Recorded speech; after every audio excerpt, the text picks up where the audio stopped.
So our next topic is prove that Bessel function Jn lambda 1x, Jn lambda 2x and so on are orthogonal with respect to x on 0 to r, where r is any fixed positive real and lambda 1, lambda 2 and so on are roots of Jn of lambda r equal to 0. n belongs to set of natural numbers union zero, मतलब n की value जो है वो zero भी हो सकती है. सो 0 1 2 3 and so on. सो इसमें बेसिकली हमने ये प्रूव करना है that Bessel functions J N lambda 1x, J N lambda 2x are orthogonal. सबसे पहले तो बेसल फंक्शन क्या था एक बार देखें हम.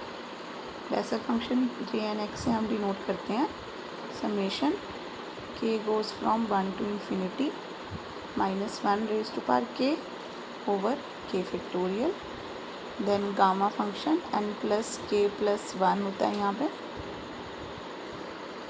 साथ में होता है x/2 raised to power n plus 2k.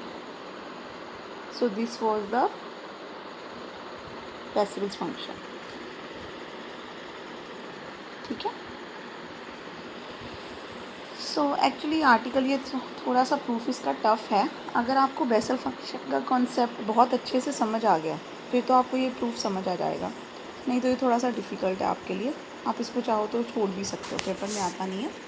सबसे पहले आपको ऑर्थोगोनैलिटी की एक तो पता होनी चाहिए that two functions are said to be orthogonal if. तो यहाँ देखो, क्योंकि आपको शो करना है J N lambda 1x and J N lambda 2x are orthogonal, तो उसके लिए ये चीज़ होती है, ये रिज़ल्ट है that 0 to r x j N lambda i x into j N lambda के x d x is equal to 0 where lambda i is not equal to lambda k, sorry lambda L is not equal to lambda k. So which implies that the Bessel functions are orthogonal with respect to x on the interval 0 to r. ठीक है. सो एक बार proof को पढ़ लेते हैं. So consider any two Bessel functions J N lambda 1x and J N lambda 2x where lambda 1 is not equal to lambda 2. Now we know that Bessel function J N U satisfies u square D square Y by D x square. Sorry, ये Bessel function इन्होंने x की जगह u की terms में लिखी है.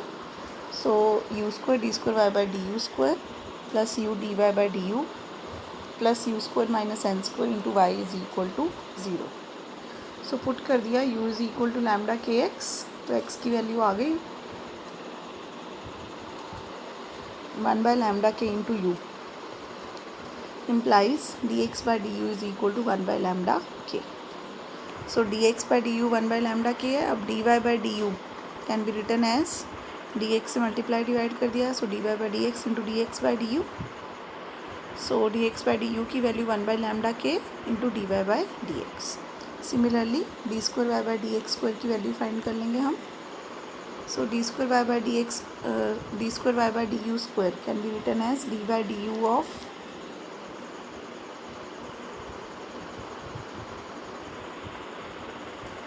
1 by lambda के. देखो D square Y by D by you square can be written as D by D you of D Y by D U. अभी पीछे D Y by D you की value हमने find की है. अब क्या कर रहे हैं, इसको डी एक्स से मल्टीप्लाई डिवाइड. जब आप इसको डी एक्स से मल्टीप्लाई डिवाइड करोगे तो 1 by lambda K constant as it is ये बन जाएगा D square Y by D x square into d x by D u. फिर से d x by D you की value 1 by lambda k put करके ये आ गया मेरे पास. This is known as change of independent variable, u से एक्स में लेके आ रहे हैं हम. अब ये जो वैल्यूज़ हैं ये जब हम इक्वेशन नंबर 1 जो हमारी बेसल्स इक्वेशन थी उसमें सब्सटीट्यूट कर दी इन्होंने. सब्सटीट्यूट करने से they are getting this. That means J N lambda के X satisfies number 2. So J N lambda के X is a solution of number 2. ठीक है. नाउ कंसीडर वी के is equal to J N lambda के X. अब जो हमारे पास हमने नंबर 2 इक्वेशन का सॉल्यूशन निकाला है जे एन लैम्डा के एक्स, इसको वी के बोल दिया। इसका मतलब वी के जो है इस इक्वेशन को सेटिस्फाई करेगा। So d square Y by D x square की जगह वी के डबल डैश आ गया, d Y by D x की जगह वी के dash and y is equal to v k. So they are saying similarly we can show that VL is equal to Jn lambda 2x.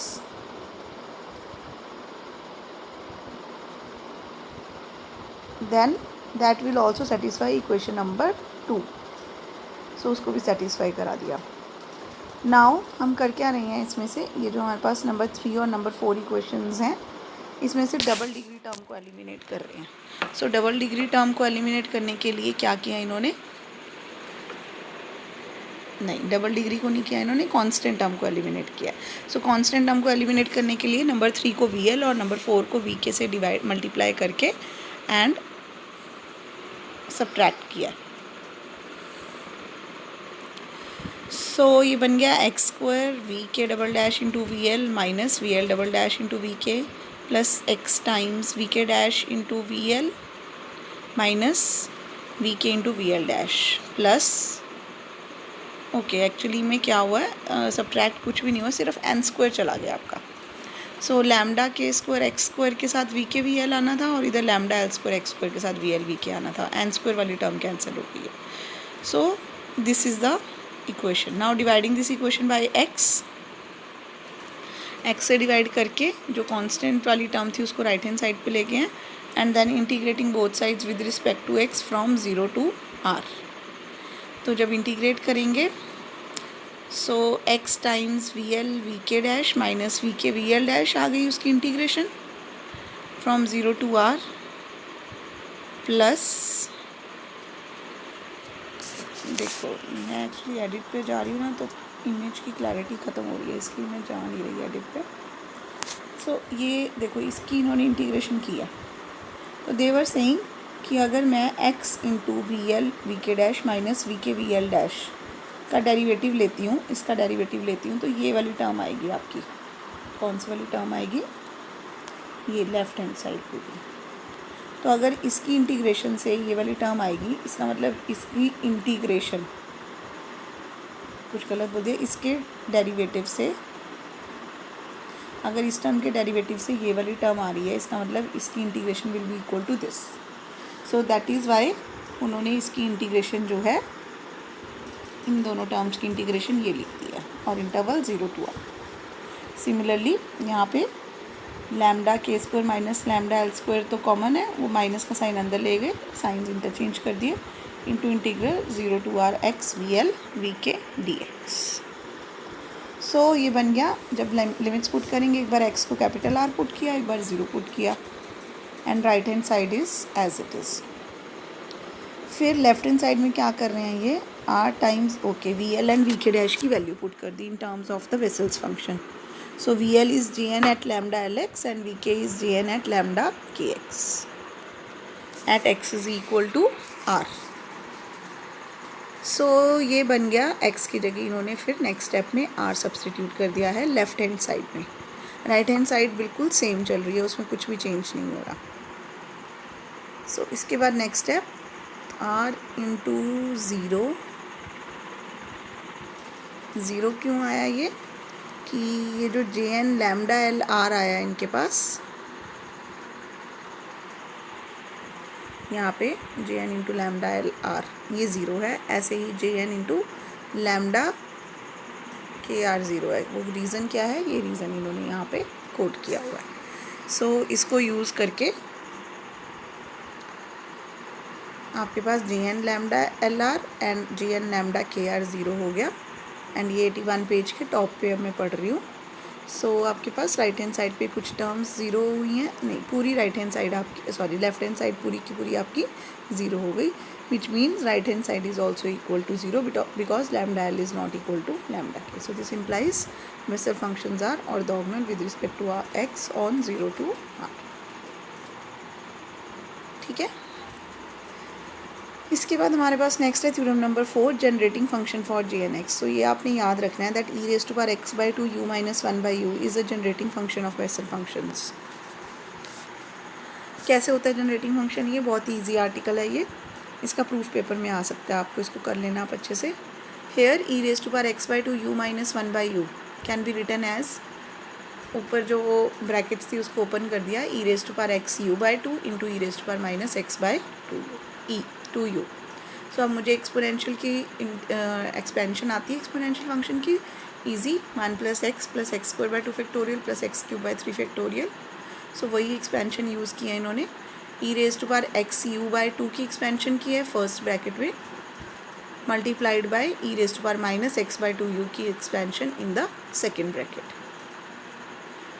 Now in this product on right hand side the coefficient of u raise to power zero is. So जब हमने यहाँ से u raise to power zero का coefficient find करना है तो वो कैसे आएगा? देखो कांस्टेंट टर्म कैसे आएगी, अगर मैं इस वन को इस वन से मल्टीप्लाई करूँ, ये वाली एक्स यू बाई टू वाली टर्म को minus x by two you से करूँगी तो देखो ये वाला u इस वाले u से कैंसिल हो जाएगा, ठीक है, and I will be left with the constant term. So पहले आया वन, फिर जब हम इस वाली टर्म को इससे करेंगे तो minus x square by to square, फिर इस टर्म को इससे करोगे तो ये यू स्क्वायर है और ये डिनोमिनेटर में यू स्क्वायर है यहाँ पे, तो यू स्क्वायर कैंसिल हो जाएगा। सो ये आ रहा है वन बाई टू फैक्टोरियल का square into x by two raise to power four plus and so on. ऐसे ही यहाँ पे u raise to power n है और यहाँ पे डिनोमिनेटर में u raise to power n है। तो जब इनका प्रोडक्ट लेंगे तो ये बनेगा minus one raise to power n over n factorial की square x by two raise to power two N plus and so on. So ये क्या बन गया? One minus one by one factorial x by two की square, one by two factorial की square x by two raise to power four and so on. So this is equal to J not x. आप इसको check भी कर सकते हो, मैंने अभी आपको बताया जे एन एक्स की क्या थी, हमारे पास डेफिनेशन क्या होती है, minus one raise to power K over K factorial, gamma of N plus K का मतलब के प्लस वन का मतलब होता है N plus K factorial into x by two raise to power N plus two K. तो अगर हम यहाँ पे एन को ज़ीरो कर देंगे तो एन को ज़ीरो करने से क्या होगा, ये ज़ीरो हो गया यहाँ पे और ये एन ज़ीरो हो गया। सो इसका मतलब यहाँ पे बन गया के फैक्टोरियल की whole square into x by two raise to power two के, समेशन के goes from zero to infinity. तो ये देखो ये क्या ये बन रहा है, अगर मैं यहाँ के को ज़ीरो पुट करूँगी तो minus one raise to power zero बिल्कुल वन आएगा, के को वन पुट करेंगे तो minus one over one factorial की square x by two raise to power square बिल्कुल आएगा। So this expansion is equal to J not x. So that means coefficient of u raise to power zero is J not x. Similarly अब इसमें मुझे find करना है coefficient of u raise to power N.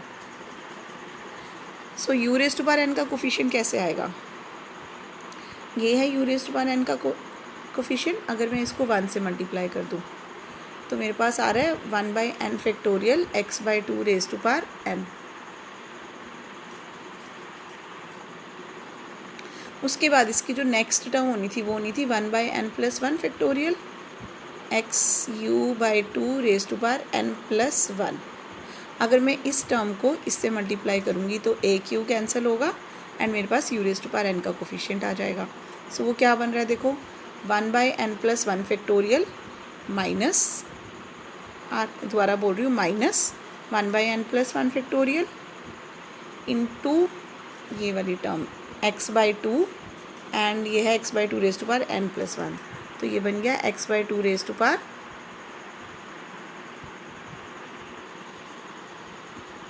ठीक है, देखो x by two raise to power N plus one अलग लिख दिया इन्होंने, one over n plus one factorial अलग लिख दिया और ये वाला एक्स बाई टू अलग लिख दिया।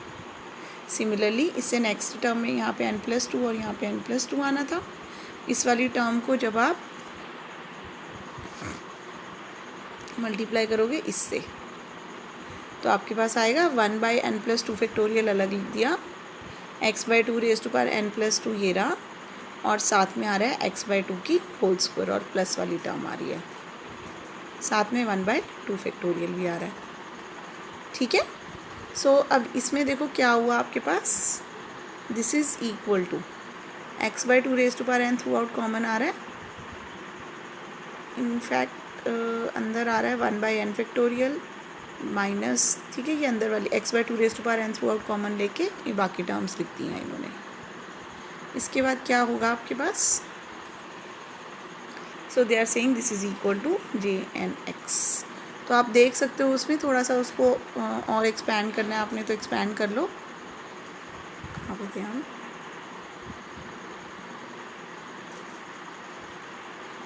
यहाँ पे थे। सो ये बोल रहे हैं ये जो लास्ट स्टेप एक्सपेंशन बन रही है ये बन रही है हमारे पास इक्वल टू JnX। सो करके देख लेना इसको आप थोड़ा सा। सो इन द अब उसी प्रोडक्ट में हमने coefficient of u raise to power -n find करना है, that is 1/u raise to power n। So 1/u raise to power n का कोफिशिएंट कैसे आएगा,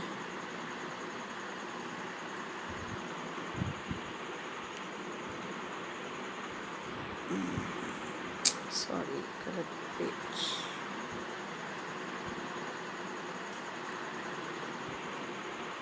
सो ये वाली टर्म है, इसमें 1/u raise to power n ये है, इसको अगर मैं 1 से मल्टीप्लाई करूँगी, ऐसे ही आप इससे नेक्स्ट वाला टर्म लिख लेना। नेक्स्ट वाले टर्म में -1 raise to power n+1 over n+1 x/2u raise to power n+1। So इस वाली टर्म को आप जब इससे मल्टीप्लाई करोगे तो नेक्स्ट टर्म आएगी एंड सो ऑन। सो इसको करके देख लेना। इसी की हेल्प से इन्होंने यहाँ पे coefficient of 1/u raise to power n that is u raise to power -n find कर लिया। सो उसको जब वो ठीक से लिख रहे हैं -1 raise to power n x/2 raise to power n और अंदर जो लिख रहे हैं सो ये बन रहा है j of -nx। So that इसका मतलब क्या हुआ, e raise to power x/2 into u minus 1/u की जब मैं एक्सपेंशन कर रही हूँ तो उसमें u रेज़ टू पावर 0 का कोफिशिएंट आ रहा था j0x, फिर u raise to power n का कोफिशिएंट आ रहा था jnx, दैट मीन्स u का कोफिशिएंट j1x, u स्क्वायर का j2x एंड सो ऑन आएगा। Similarly u raise to power -n का आ रहा था j-nx, so u raise to power -1 का j-1x, j-2x, u-2 plus and so on. So overall ये बन गया is equal to summation n goes from -infinity to infinity jnx u raise to power n। So the coefficients of various powers of u in the expansion are Bessel's functions of different orders. Hence, this is a generating function of Bessel's functions. Now note भी पढ़ लेते हैं। Note में उन्होंने कुछ नहीं किया, जो ये ऊपर इन्होंने एक्सपेंशन लिखी थी इसी को थोड़ा सा दूसरे तरीके से लिखा है। आपका जो n था वो -infinity to infinity जा रहा था, तो उन्होंने क्या किया, n is equal to -infinity to infinity में अगर मैं n को 0 पुट कर दूंगी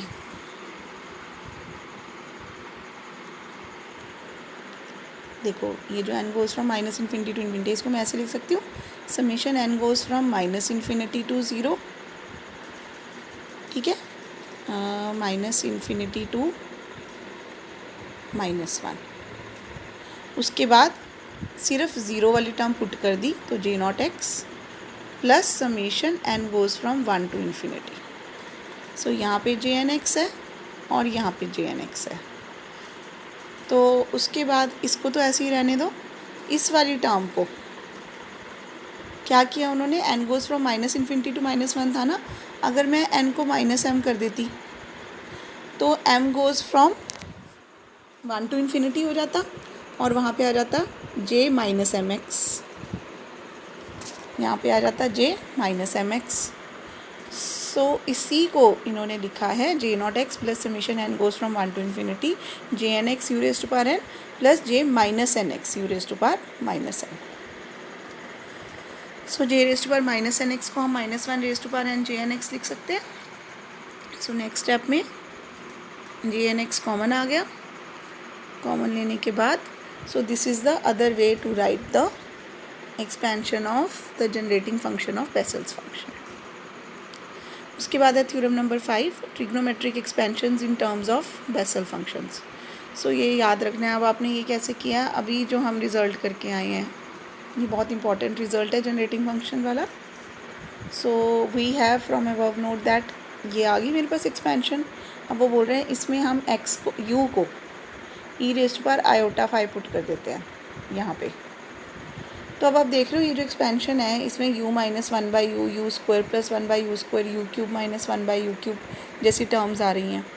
सो इसीलिए u को अगर आप ई रेस्ट पर आयोटा 5 पुट करोगे तो वन बाई यू क्या बन जाएगा, ई रेस्ट पर माइनस आयोटा 5. ये किया हुआ है ना हमने, एंड डीमोबियस थ्योरम लगी है ये. सो इसका मतलब u minus one by you is equal to 2 iota sine 5. So that means अगर मैं यू रेस्ट पर k, अच्छा यू रेस्ट पर k क्या हो जाता है, ई रेस्ट पर आयोटा k 5 ना.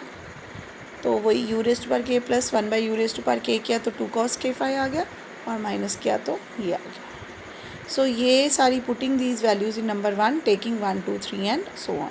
तो ये जो एक्सपेंशन था, अब u को पुट कर दिया आपने ई रेस्ट पर आयोटा 5, तो u minus one by u की वैल्यू आई 2 आयोटा साइन 5, वो यहाँ पे पुट कर दी. Then u minus one by u की वैल्यू अगेन 2 आयोटा साइन 5, यहाँ u square plus one by you square, तो यहाँ पे k को 2 पुट कर देंगे, यहाँ पे k को 2 पुट कर देंगे तो 2 cos 2 5. उसके बाद है u cube minus one by u cube, तो यहाँ पे k को 3 पुट कर देंगे तो 2 iota sign 3 5 plus and so on. इसके बाद ये इन्होंने क्या किया है, रियल और इमेजनरी टर्म्स को अलग अलग कर लिया.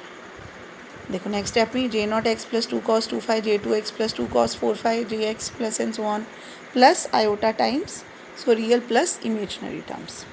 अब लेफ्ट हैंड साइड में जो आपके पास है ई रेस्ट पर आयोटा एक्स साइन 5, इसको हम कैसे लिख सकते हैं, cos of x sine 5 plus iota sine of x sine 5.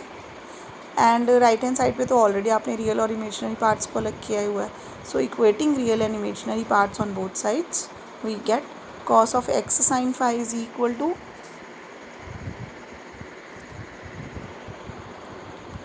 cos of x sin 5 is equal to this and sin of x sin 5 is equal to this. So पढ़ के कुछ नहीं समझ आएगा, आपने अपने हाथ से साथ साथ करते रहना है इसको. अब वो बोल रहे हैं ओके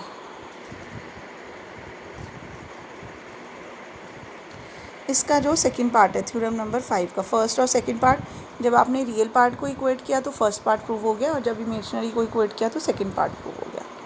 अब थर्ड पार्ट एंड फोर्थ में वो बोल रहे हैं कि ऊपर वाले में ही जो फर्स्ट पार्ट है, फर्स्ट पार्ट में अगर आप 5 को पाई बाई 2 माइनस 5 से रिप्लेस कर दो तो साइन 5 की जगह cos 5 आ जाएगा, एंड हेंस आपका प्रूव हो जाएगा रिजल्ट. लेफ्ट हैंड साइड में भी अकॉर्डिंगली, राइट हैंड साइड में भी अकॉर्डिंगली चेंजेस हो जाएंगे.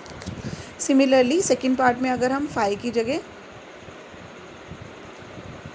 पाई बाई 2 माइनस 5 कर दें तो साइन ऑफ एक्स cos 5 आ जाएगा, एंड राइट हैंड साइड में अकॉर्डिंगली चेंजेस हो जाएंगे. अब फिफ्थ पार्ट है cos x. सो cos x तब आएगा अगर फर्स्ट पार्ट में साइन 5 की वैल्यू 1 हो जाए. इसका मतलब फर्स्ट पार्ट में 5 को पाई बाई 2 पुट कर दो तो आपका फिफ्थ पार्ट आ जाएगा, और सेकंड पार्ट में आप 5 को पाई बाई 2 पुट करोगे तो आपका सिक्स्थ पार्ट आ जाएगा. सो प्रूफ कर लेना, इसका पेपर में आ जाते हैं प्रूफ्स, बहुत ईजी हैं. साथ में आपको इनके रिज़ल्ट्स भी याद रखने पड़ेंगे. ठीक है, देखो मुश्किल नहीं है रिज़ल्ट बिल्कुल भी. एक बार रीडिंग देते हैं हम, अगर इसको पढ़ लेते हैं आपको याद करने में ईजी होगा. देखो जब हम कर रहे हैं cos ऑफ एक्स साइन 5, तो J not x plus 2 cos 2 5 J 2 2 cos 4 5 J 4 plus and so on. जब आप कर रहे हो साइन ऑफ एक्स साइन 5 तो odd terms, so j 1 x 2 sine 5 plus 2 sine 3 5 j 3 plus 2 sine 5 5 j 5 plus and so on. तो cos वाले में जो इंडिसेस हैं वो इवन आ रही हैं, और साइन वाले में इंडिसेस जो हैं वो ऑड आ रही हैं. सो ऐसे आपने ये रिज़ल्ट्स याद रख लेने हैं, और आप देखोगे ये रिज़ल्ट्स आगे एग्जांपल्स में अब यूज़ होंगे.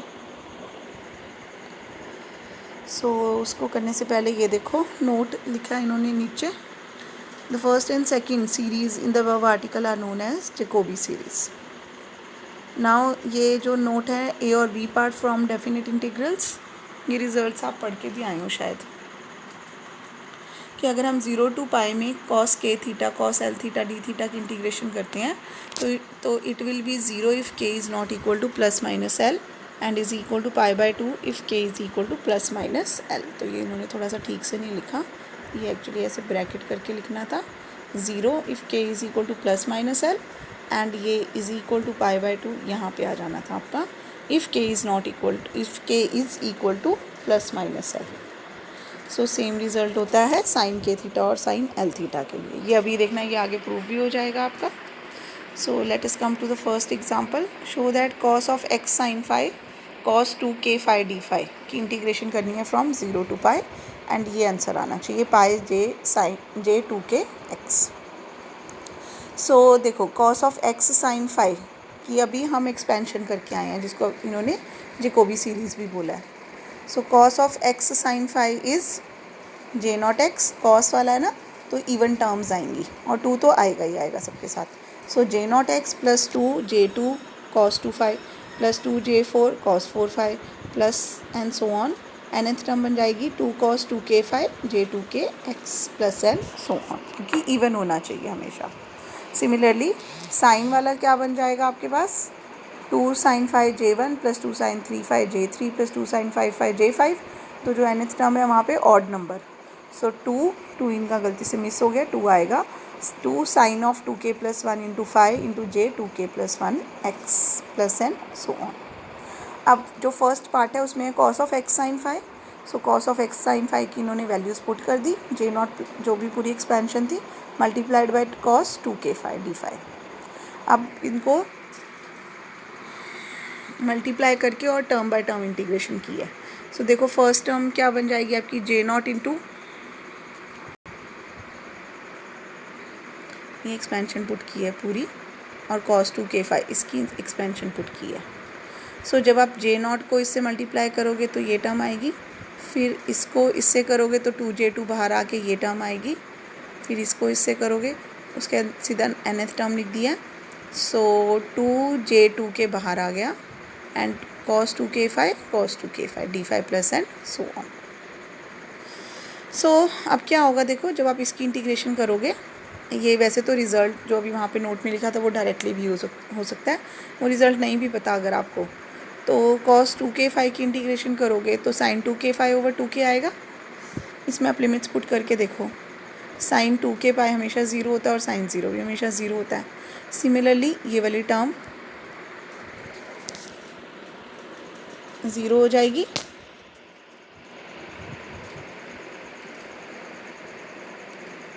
cos 2 phi into cos 2k phi. तो यहाँ पे इन्होंने रिज़ल्ट यूज़ किया कौन सा, ये वाला, कि अगर ये k थीटा और l थीटा आपके डिफरेंट होते हैं तो इसकी इंटीग्रेशन 0 होती है। तो इसी को यूज़ करके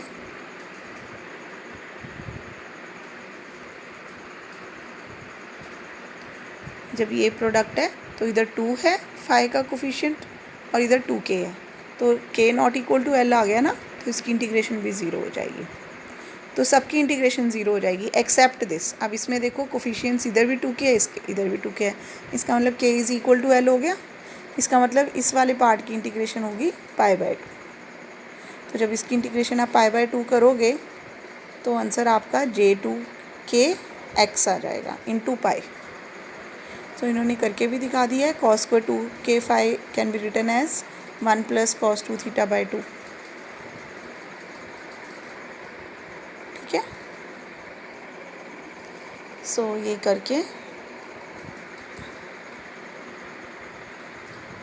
देखो बाकी सब टर्म्स की इंटीग्रेशन 0 थी, इसकी इंटीग्रेशन आ गई पाई बाय 2 आ जाएगी। So answer is pi j 2k x. अब इसका जो सेकंड पार्ट था वो था cos of x sine phi cos of 2k plus 1 phi.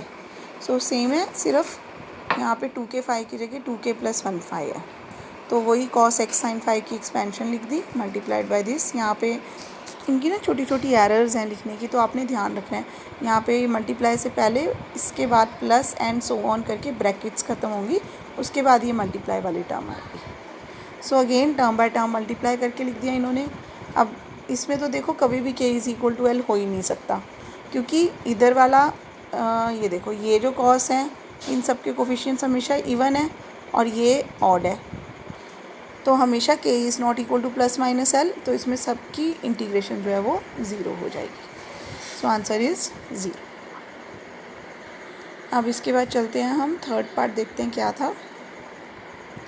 Show that pi J N x is equal to, तो राइट हैंड साइड से शुरू करेंगे। 0 to pi cos of n phi minus x sin phi, n being an integer. So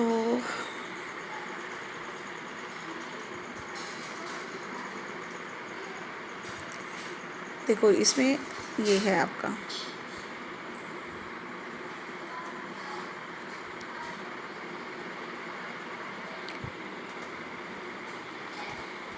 ये था ना cos n phi minus x sin phi। So when n is positive integer, cos a minus cos b का formula लगाया, cos a cos b plus sin a sin b। सो ये बन गया cos of x sin phi cos n phi, और ये बन गया sin of x sin phi sin n phi d phi। अभी हम रिजल्ट करके आए हैं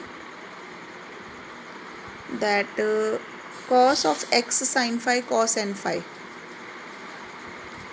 अगर n इवन था तो इसकी वैल्यू पाई जे एन एक्स आई थी और इसकी ज़ीरो। ऑन द अदर हैंड अगर n ऑड था तो ये वाला इंटीग्रल ज़ीरो था और ये पाई जे एन एक्स हो जाएगा। सो इसका मतलब आइदर n इज़ इवन और odd, answer is always pi J N x for all positive integer n। ठीक है, इससे पहले ये जो इन्होंने ये रिज़ल्ट यूज़ किया, ये देखो यहाँ पे ये क्या बोल रहे हैं, from 1 and 2 parts. First part से हमने प्रूव किया था cos of x sin phi cos 2k phi d phi is equal to pi j2kx and this is equal to zero. सो इसको जब कंबाइन करेंगे तो इसका मतलब यही होगा कि अगर यहाँ पे n है 2k की जगह और 2k + 1 की जगह, तो n इवन होने पे ये आंसर आ रहा है और n ऑड होने पे ये आंसर आ रहा है, तो इसी को इन्होंने यहाँ पे कंबाइन करके लिख दिया एंड साइन के लिए रिज़ल्ट सिमिलरली लिख दिया। फिर इसी रिज़ल्ट को यहाँ पे यूज़ करके ये हमारा जो पार्ट है ये प्रूव हो गया। सो केस 1 लिया था when n is positive integer and case 2 is when n is negative integer. तो इसमें कोई ज़्यादा प्रॉब्लम नहीं है, put n is equal to minus m करके ये हो जाएगा, इसमें से पढ़ लेना आप, यू विल अंडरस्टैंड इट। इसके बाद इसका फोर्थ पार्ट भी है। फोर्थ पार्ट एक बार देख लेते हैं, फोर्थ पार्ट क्या था यहाँ से, कि अब वो बोल रहा है 2 pi J N x is equal to, देखो क्या फ़र्क है, यहाँ पे था cos n phi minus x sin phi 0 to pi. Fourth part में है cos of x sin theta minus n theta from 0 to 2 पाई। अब आपको पता है एक रिज़ल्ट होता है, अगर 0 to a f of x dx है और f of a minus x is equal to f of x हो जाता है, तो यहाँ पे देखो, यहाँ पे अगर आप थीटा को 2 पाई माइनस थीटा से रिप्लेस करोगे तो ये बन जाएगा माइनस साइन थीटा, और ये क्या बन जाएगा, इन्होंने यहाँ पे करके दिखाया है properly. Here f of theta is cos of x sine theta minus n theta, f of theta है cos of x sine theta minus n theta, तो f of 2 pi minus theta क्या हो जाएगा, थीटा की जगह ये 2 पाई माइनस थीटा से रिप्लेस किया, ये आ गया। सो ये minus cos of minus theta is cos theta only, तो माइनस सारा का सारा चला गया, तो 2n पाई प्लस दिस करेंगे तो 2n pi plus anything is first quadrant, तो अगेन यही बन गया। So this is equal to f of theta. So by property of definite integral 0 to 2 pi this is equal to 2 times 0 to pi this, and further cos of x sin theta minus n theta को हम n theta minus x sin theta लिख सकते हैं। सो this is, इसका हमने अभी answer पाई जे N x निकाला था, तो ओवरऑल आंसर आ गया 2 पाई जे एन एक्स। सो बाकी एग्जांपल्स भी इसके ऐसे ही हैं। So rest of the examples I will discuss in the next lecture.